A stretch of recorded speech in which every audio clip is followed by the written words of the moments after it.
The Rowlatt Act. Emboldened with this success, Gandhiji in 1919 decided to launch a nationwide satyagraha against the proposed Rowlatt Act, 1919. This act had been hurriedly passed through the Imperial Legislative Council despite the united opposition of the Indian members.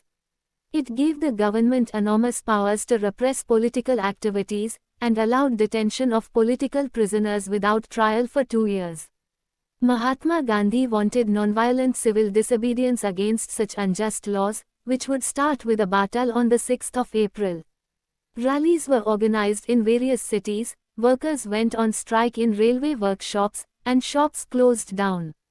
Alarmed by the popular upsurge, and scared that lines of communication such as the railways and telegraph would be disrupted, the British administration decided to clamp down on nationalists.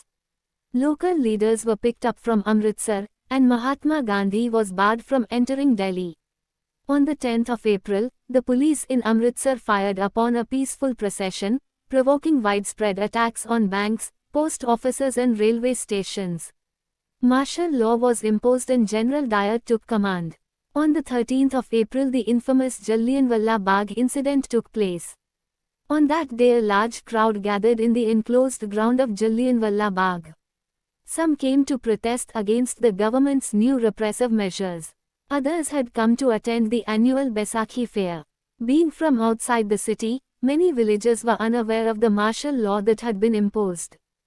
Dyer entered the area, blocked the exit points, and opened fire on the crowd, killing hundreds. His object, as he declared later, was to produce a moral effect, to create in the minds of satyagrahis a feeling of terror and awe.